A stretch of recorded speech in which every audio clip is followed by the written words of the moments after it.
There's more people joining us, so we are going to start right on time just because I'm very mindful of people's time. My name is Deneen Diamond. I'm the lead for the Center of Excellence for Health. I'm really excited to be here today, and we have a very special guest. I've been working with my partner in crime, Chris, at Department of Tourism, and Chris has helped me create a beautiful lineup of folks that want to share their passion and get students excited about being outdoors and making that your career. So, without further ado, I'm going to introduce our very special guest, Rob Neish. He has made a career working in the outdoors in a variety of capacities. While much of his working background is in forestry, he has a passion for outdoor adventure and outdoor education and continues to actively seek out adventures and provide instruction to others that want to develop outdoor skills and leadership abilities. Rob is currently the Trails Development Officer at Tourism New Brunswick. And I'm going to cut myself off there because he's going to tell us a little bit more about himself. But I do see some students. I would love to see you wave at the screen and wave at us if you want to say hello. Oh, I see a few people waving. Some people are nothing to do with that. That's okay. I was a high school teacher. I completely understand. So without further ado, I am going to hand it over to Rob and students that are listening from Simon's High. If there's any time during the presentation that you have a question, we will have some time at the end, but if you'd like to interact with Rob and ask those questions, please feel free. So here we go. Over to you, Rob. Thanks, Deneen. And I don't see the chat, so if anything shows up in there, you'll prompt. Yep. I'm on it. Okay. Yeah. Good morning, everyone. It's been a while since I've been doing a presentation like this in front of a group of students. A little bit more on that later. So, what can I tell you about myself? I'll start. This is a picture of my wife and I paddling on the Little Salmon River, which is outside of Chipman, New Brunswick. There's a hint to something that I really like to do. Unfortunately, my wife does as well. Yeah, as Deneen mentioned, I work here at Tourism New Brunswick, and I'm the Trails Development Officer. I'm sure that sounds very exciting, and I imagine it's what everybody wants to do when they grow up. It sure as heck wasn't what I wanted to do when I grew up. I really didn't know, and I, maybe what I'll try to do today is explain how I got here, because it's not a thing that certainly not a thing that I sought out.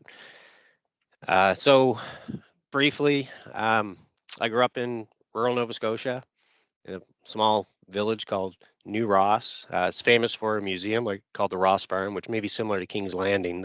It's a working museum. I had a lifetime membership at one point, pretty big deal. Anyway, it was pretty small. Spent my free time there. My favorite thing to do was playing sports, so I did that as much as I could. Played on any sports team I could at school. It was the main reason I went to school from my perspective. Did the same thing after school. All I wanted to do was be outside and play. If it wasn't playing sports, it would be out riding my bike, visiting friends. That's how we got around, and or running around in the woods, building shelters and having fires in the winter and roasting marshmallows, cooking hot dogs, and pretending to be all kinds of things with my brother and friends. Um, a little confession here, a bit of a nerd in me. I loved playing Dungeons and Dragons with my brother and sisters and some friends, and used to be kind of shy about that, but I think it's become more popular again, and I think it's a great game. Role playing is kind of fun. You get to learn a lot about yourself and other people by doing it. What did I want to be when I grew up? In grade 1, I remember getting asked the question, and I think I wrote it down or drew a picture with some crayons. It was a firefighter or a policeman, right? I think that maybe a bunch of people can relate to that. Somewhere along the way, that changed. I wanted to be a scuba diver. That was because my uncle was scuba diving. I thought he was pretty cool, so I kind of wanted to do what he did.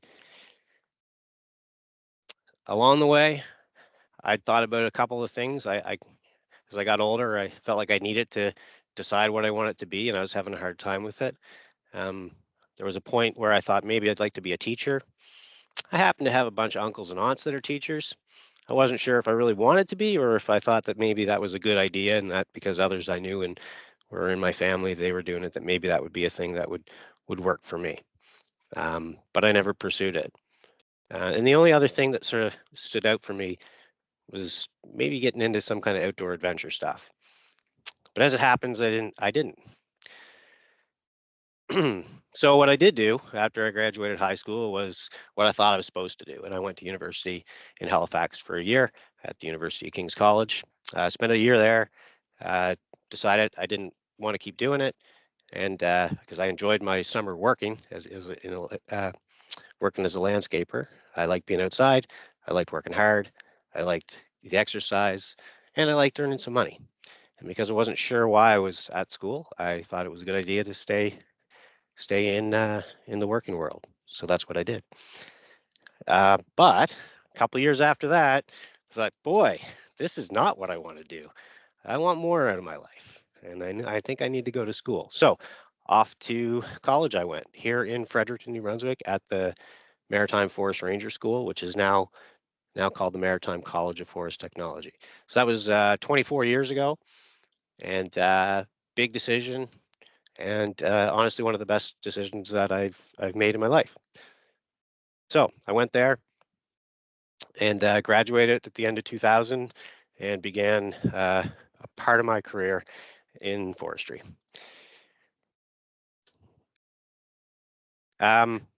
Before getting into some of that, here's a little bit about what I like to do.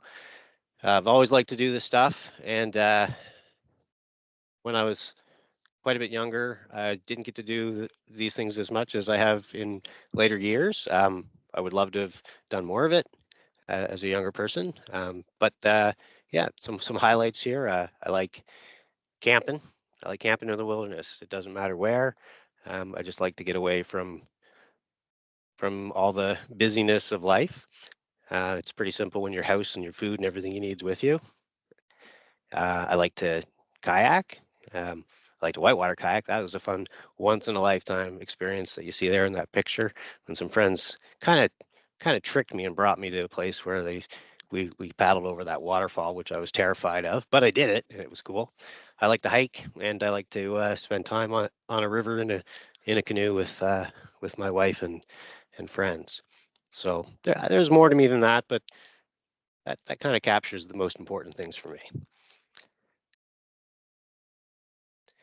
This is just a quick recap of uh, what I've done for education. As I mentioned, I went to King's College for a year in Halifax. 5 or 6 years later, I went to Maritime College of Forest Technology, or the Ranger School at the time. And along the way, I've taken a lot of certification courses. So I've taken a lot of paddling courses. Learn how to paddle a canoe in rivers, learn how to teach people to paddle canoes in rivers, and now learn how to teach others to teach people how to paddle canoes in rivers. As an example, ATV instruction, snowmobile instruction, outdoor leadership courses, swiftwater rescue courses, that kind of thing. So there's some other things that you don't have to go to. You can go to college or university to learn, but you can also pick them up elsewhere. So I've got a bunch of that on my resume as well.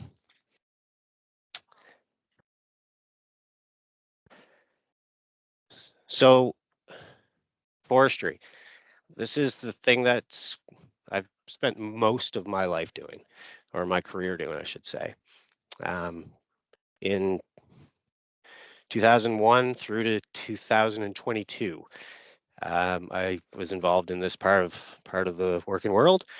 I worked early on as a horse logger. Got out of college, and myself and some friends, we took our chainsaws and went to the North Mountain of Nova Scotia and worked with the gentleman who logged with horses. So we were felling trees, processing them, and then bringing them to the road with being behind a horse. That was fun. It was interesting, and it was a really hard way to make a living. So I left that, worked for uh, the federal government, running around Halifax area looking for brown spruce longhorn beetles on spruce trees. Found some, found a lot of trees without them. Decided I didn't want to do that.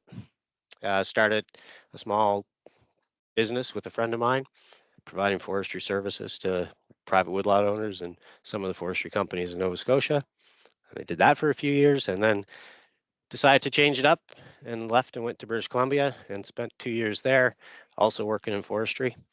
Um, the pictures you see in front of you, the two on the right, so that's me quite a few years ago with more hair and a gigantic hard hat on my head. Those are pictures from BC. And the one on the far left of just trees, that's another picture. That was a pretty cool experience I had. I got to work in a logging camp up on the coast of British Columbia. I flew there in a helicopter or plane, and every day at work, you'd leave the camp, which was actually a big boat that was tied to shore with rooms and a kitchen and everything in it. We'd get out of there and we'd go walk into a helicopter and fly to our work site every day. I got to see a lot of really interesting things there. And there's some shows on TV now, or TV on Netflix, like with helicopter logging. That picture is an example of some of the work that was done at that time, and it was all heli logging. That was pretty cool. The picture in the middle um, of all those people on that bridge is a thing that happened for me later in life. So in 2008, I left BC and came back to New Brunswick. I got a job as an instructor at the Maritime College of Forest Technology. And so back to what did I want to be when I grew up? And the only thing, one of the things I thought maybe the teacher, I knew there's an interesting thing because I knew that this is the thing I wanted to do when that job showed up. And I knew I was going to get it. It just felt like it was the perfect thing for me and that it was mine and it just showed up. So I applied, I got the job, I moved here in 2008 and I worked at the college until 2022 and I loved it. Those are students, that picture, those are students. I'm in there somewhere and we built that bridge and it's on the UNB Woodlot here in Fredericton. So that was a really rewarding experience working at the college and I learned a lot about what I like to do, about what I'm good at, and about what I wanted to do in some way for the rest of my life. I actually thought I was going to do this thing for the rest of my working life. As it turns out, it's not. So there's a bunch of jobs in that forestry piece. And now here's another part of my life that I've been doing in that role as an instructor at the college, but outside of it as well. And I still do. So um, as I mentioned, I teach some paddling stuff. There's some other courses I teach. I love being outdoors with people and sharing anything I can that might help them have a better time outside. There's a lot that I've learned from others, and most teachers are some of the biggest thieves out there. We steal wonderful ideas that others share with us and just pass it on. And that's how it works. So sharing knowledge and acquiring knowledge is a pretty interesting and enjoyable thing for me. These are just there's just some pictures of some examples of things I've been involved in. On one side, I was going to say left, it might be your right. On one side, that's an example of canoe instruction. In the middle, this is actually, I would say, a knowledge exchange. I had the privilege of guiding a group of Indigenous youth and their leaders. This is an elder from the community of St. Mary's here in Fredericton, Alma Brooks, who was on the trip. And I knew some things about plants. She knew lots of things about plants, and we were sharing. So that was the interaction we had there. It's really, I felt pretty privileged to have that experience. And the other picture, that's a time when I was teaching at the college, and I taught a course called Outdoor Survival. And this is a bunch of students in one of our classes, hanging out in the woods with me, talking about building a bed out of dead branches, which is actually super comfortable if you do it right. So this is probably my favorite stuff to do in terms of like work, teaching people how to do fun things outside. Which brings me to where I am today, Trails Development Officer here at the Department of Tourism. If I was to show you where I am right now, it's what most of my days are like. I'm sitting in an office building in a cubicle with 3 computer screens in front of me and a bunch of papers and lots of office work to do. But I do get out, and here's some examples of some things I'm involved in. So there's, excuse me, there's a picture of a large forestry area with some side-by-sides or ATVs. So I work with the ATV Federation and users and help them develop their trails and develop experiences for people to come and have it while on their trails. Next picture is a trail with a couple barricades on it, some concrete barricades. That's another thing I'm involved in. So I help an organization to get that trail built and maintained and in good condition, and then get barricades up to stop, in this case, ATVs who aren't supposed to be there travel on those trails. So dealing with different user groups and the people involved to try to ensure that everybody's able to do the things that they want to do where they're allowed to do them and not create conflict with one another. There's a mountain bike piece sometimes to what I do. So there's mountain bike trails. Here's an example that's, I think, mountain bike Minto, where I spend some time with the trail people there who look after it, build the trails, and go out and visit it with them and look at the trails and try to figure out how we can help them here at our department to get more people going to the trails, to make the trails better, to connect the trails to the community that the trails are nearby so that people will come to, in this case, Minto, and go stay at Tiny Trails Campground or any other place where people can contribute to the community by visiting and spending some money. And then the other picture is an example of some trail damage. You can see that part of the earth is kind of cut off on one side. That's down on the Fundy footpath. For those of you in Simons, if I'm saying it right, it's not far from you. And I'm out there with the trail managers looking at the damage and talking about how we're going to figure out how to get it done, who's going to do it, and who's going to pay for it. So that's where I am today. And I guess what I'd offer you to all of you is that I'm not really, how do you get to this point? There's no clear path, and it was never a plan. I ended up here because I made choices, and I think, some choices may not have been the best, but many were. And as it happens, I'm really enjoying what I do here. I really enjoyed what I've done before, and taking a chance sometimes and doing something different is well worth it. So a couple more here, Deneen. These were questions that I could answer, but I didn't want to answer them because I didn't want to focus on any one of the things I've done. I can answer them if anybody would be interested in asking any of those questions as it relates to any of the jobs that I've done. Then I'd be happy to answer them. If not, that's okay. And I can't see anybody, so if anybody's asking. Thanks, Rob. I'm wondering if anybody in the Simons class would like to know a little bit more about a specific job or skill that Rob has already talked about. Oh, we can't hear you. Sorry. That's okay. Yep, we have one student. Daniel, go ahead.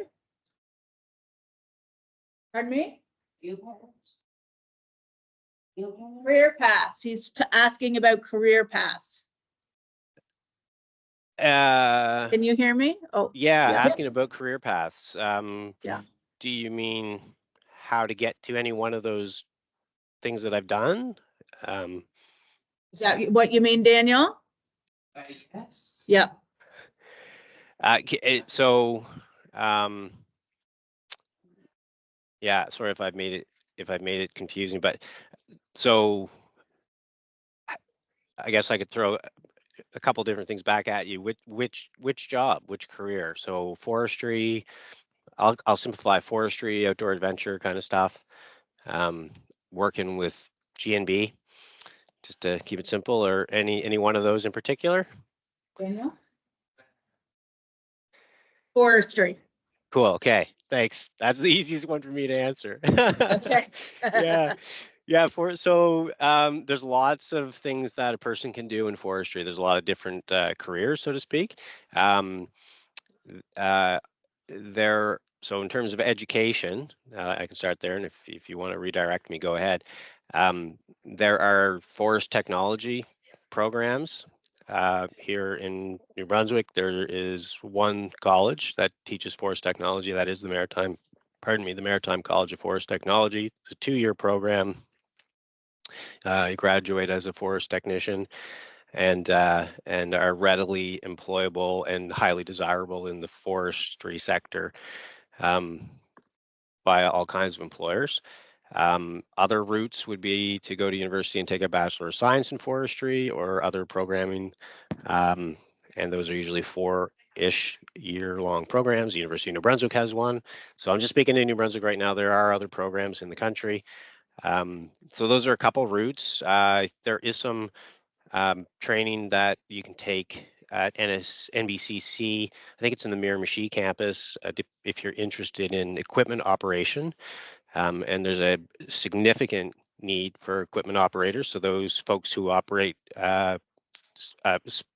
forestry built and specific machines. So harvesters, forwarders.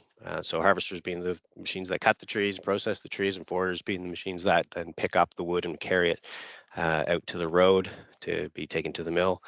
High demand for anything related to that. So, if I were to make any kind of suggestion, and I may be biased here, but it's informed, I'd highly recommend MCFT as an education, as a starting point. I don't know if that helped or not. Sorry, our bell just went. So Daniel, It's on okay. over and tell me if that was everything. Did he answer everything you were asking about? I guess. Okay. Oh, typical Okay. high school students. We understand. We okay. understand.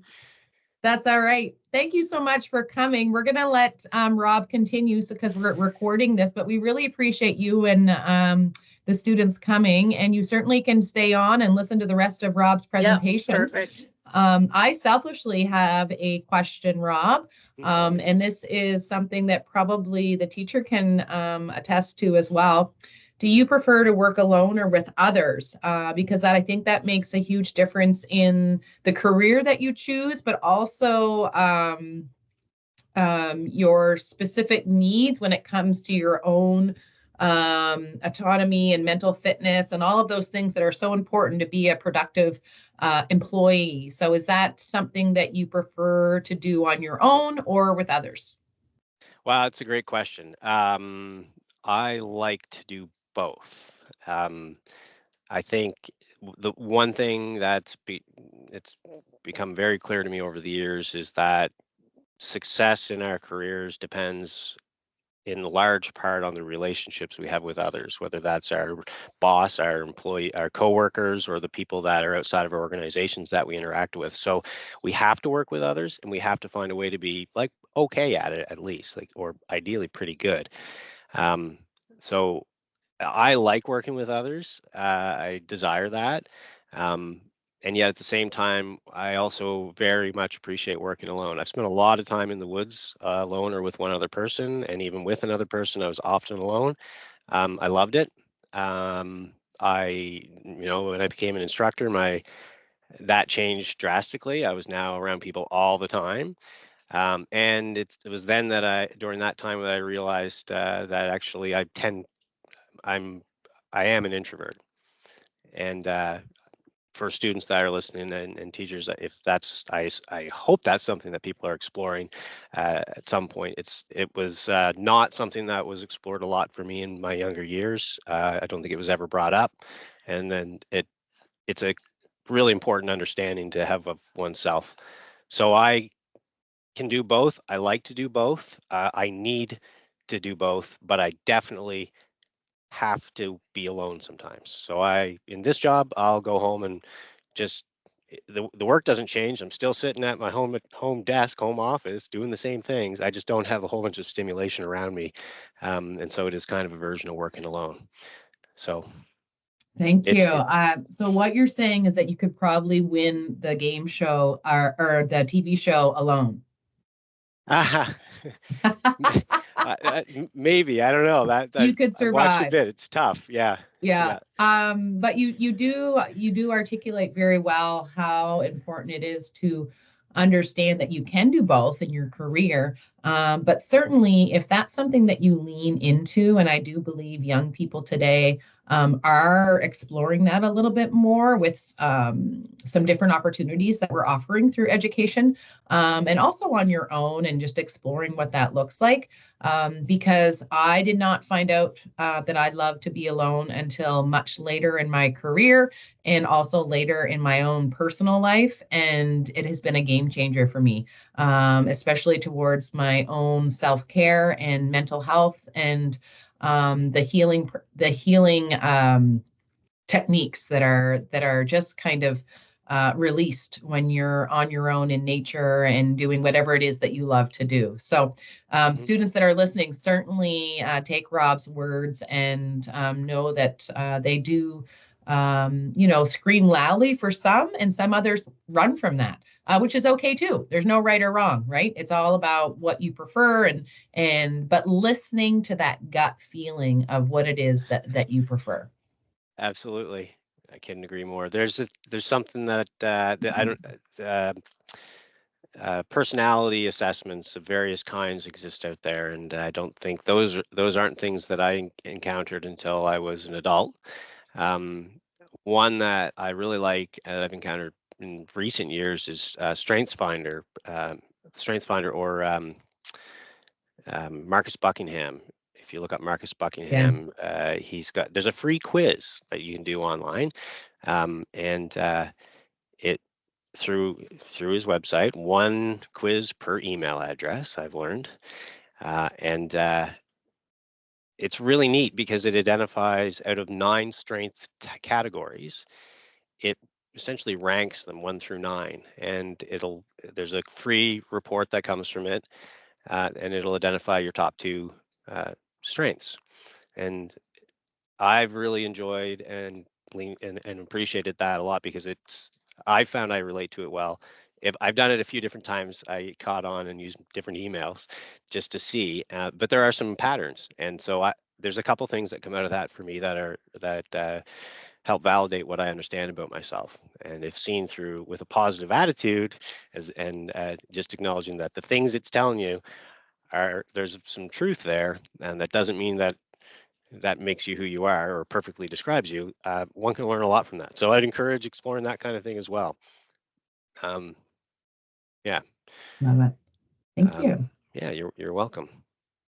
Can I ask one more question? Yes.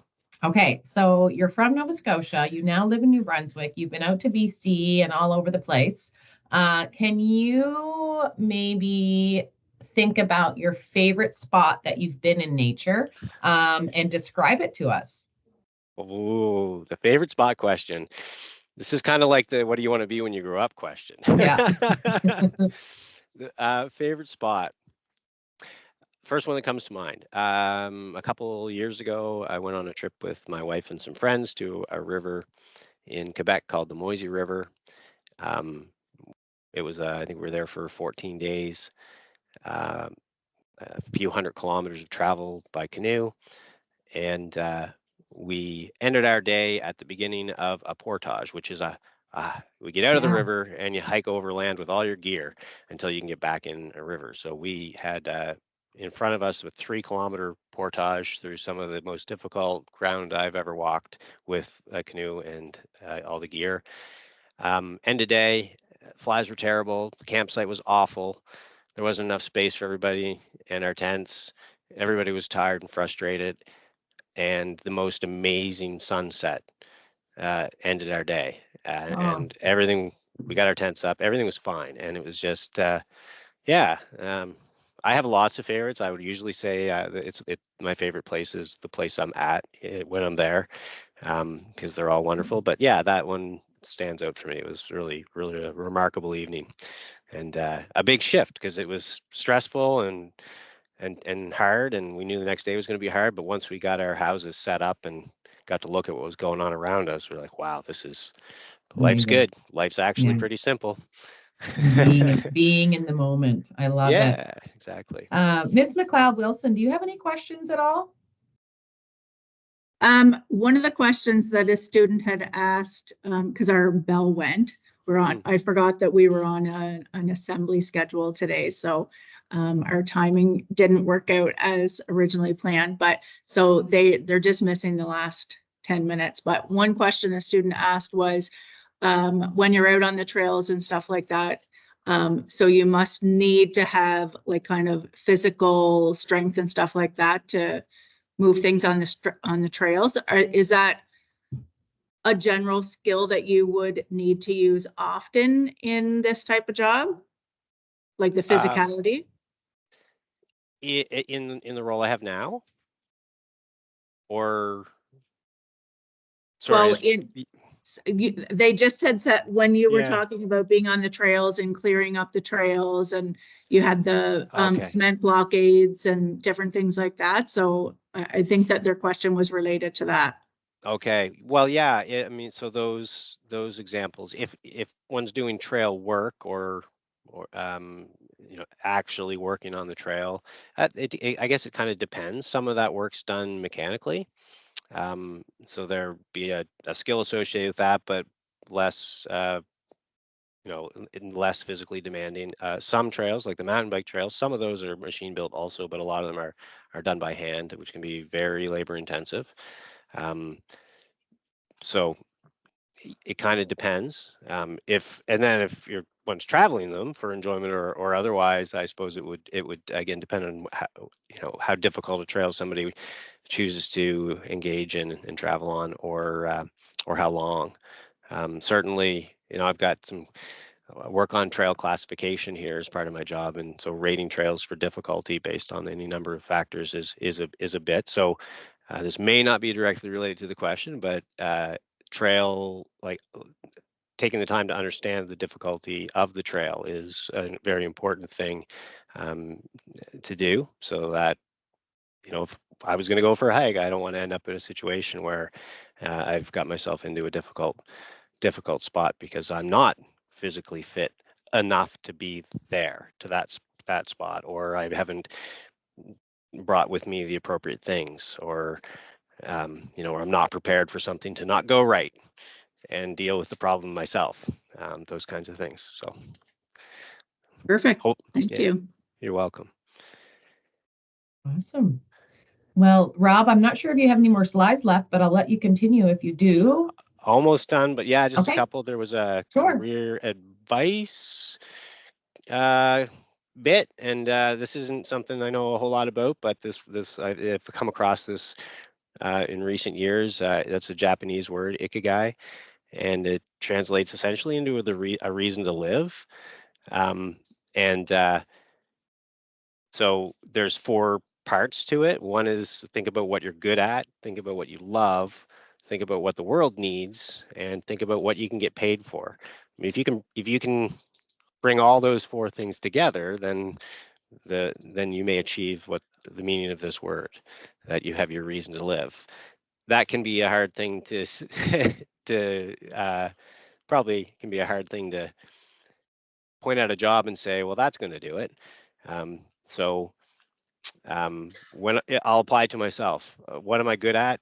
And in career, sometimes we hear the word vocation. My father would have always said that a vocation isn't a job, or a career. A vocation is something you're called to, something that your gut, Janine, you mentioned the gut feeling, that you feel compelled to do. So for me, I think it's helping people. I feel everything.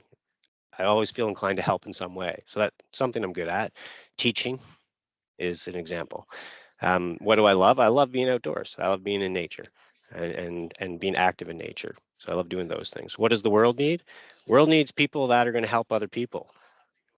right? That's one of the things the world needs, in my view. In there's some examples in those pictures in front of you. There's a group of students that were having a great day in their canoes on one side. That was a course that I had the privilege of teaching in Quebec. Next to that, there's a bunch of people wearing red standing on the side of a river. Those are professional firefighters who are learning swiftwater rescue skills so that they can deal with all the things that are happening with the more frequent floods that have taken place. Those are firefighters that dealt with the floods in Nova Scotia around Bedford area last year, getting trained in the hopes that they don't have to deal with that stuff again. So the world needs other people to be able to help us. And then the last, what can you get paid for? Well, you can get paid to teach people to do these things. So it's not everything I do in my work, but it's a chunk of it. And so I think it's something for us to think about. And then the last bit of advice, three things. There's no rush to decide what you want to do. I know I felt a ton of pressure to decide where I wanted to go to school, to decide what I want it to be. And if I were to take 10 people that I know well and ask every one of them if they knew what they wanted to be and if they're doing that now, they'd all say no. They all walked a crooked path. I think it didn't even use that word. I think it was yeah. And that's okay. So don't hurry. Don't try to take some of the pressure off yourself. You don't need to decide. Consider a skilled trade. If I could do things over again, I don't regret my choices, but not knowing what I wanted to do, if I would just went and learned how to build something, whether that's become a machinist or a carpenter or a welder or a pipe fitter or the College of Art and Design, anything. Go learn how to build something and make something, and you'll be able to do that for the rest of your life. Incidentally, skilled trades are in high demand, and that's not going away. And they're all highly respectable careers, and I think we need a bit of a culture shift around how we think about that. And then the last is, you're not your job. It doesn't need to define you. It's often what happens to us. We work so that we can support our lives and the things that are important to us. They can go together, and that'd be great if they did. But there are other things that are more important than your job. Those are the three thoughts I have. I love it. Yeah, that's Thank all you, I had. Rob, that was awesome. And you spoke to so many of the reasons why we're doing these sessions, is to really allow students to understand that there is no rush. I'm almost 50 years old and I still don't know what I want to do. And I've been in the school system for, 18 years, and then I'm here at the department now. And I don't know if you're like this, Miss McLeod Wilson, but there's so many opportunities and doors out there that can open. And I will say, with the trades piece, my husband's an electrician and he could have 15 jobs right now if he wanted, and nonstop work. And when he was taking that trade years and years ago, because he's a little bit older than me even, it was kind of looked down upon. And here we are, almost like a 360 of what our needs are, like you said, what our wants are in ourselves, and what we want to put into the world, and how beautiful it is that we have those choices. And I love that you spoke to, when you were young, you felt like you had to have it figured out at 18, which, at 18, we're not even, developing mature enough to even make those decisions. So allowing students to explore and to look into different fields and understand that there's so many different careers, and looking at what's here in New Brunswick, and what, the possibilities of living in this beautiful province, but also adding to the province by bringing those skills and passions to the careers around here. So Miss McLeod, thank you so much for listening and being engaged. We really appreciate it. I absolutely love your dress or shirt, whatever you have on. Is there anything else that you'd like to add? I don't think so. It's just great when we have these opportunities. We have lots of in-person guest speakers, but it's great to be able to join in on virtual ones that can't necessarily get into the school all the time. So thank you very much. You're welcome. Anybody, Emily or Chris, do you guys have any questions for Rob? No questions, but I just want to say thank you for a lovely presentation. It was awesome. Well, you're very welcome. Awesome. Yeah, Thank you thanks. so much. Chris, I'm going to hand it over to you for the last word, but Rob, I've learned a lot and just have had a chance to kind of stop and reflect and be in the moment, which is so important today during your presentation. So I want to thank you for that. And also thank you to Simons for signing in. We really appreciate you being here with the students. This is our last Wildlife Wednesday session that's going to be offered this year. We have 10 per year, just so that you know, typically, and we're hopeful to have that again next year, as long as Chris still wants to work with me. And we'll go from there. So Chris, I'm going to hand it over to you for the final sign off. Well, I just wanted to say thanks to Rob. Even though we work beside each other, I learned so much about his background, his passion, just listening to him today. So even after working together for the past year, I learned so much about you, Rob, and thank you for sharing all of that. And I certainly look forward to doing this again next year and having exciting people like Rob come and speak to schools, just like you had, Miss McLeod. Yeah. Awesome. Thanks so much. So signing off from Wildlife Wednesday for 2023-24. We will be back next year, I promise. Thanks so much, Rob, Chris, Miss McLeod Wilson, and my beautiful intern, Emily. I'm going to stop the recording, and thanks so much for listening. Get outside. Thank you very much. Have a great day. Bye, everyone. Take care.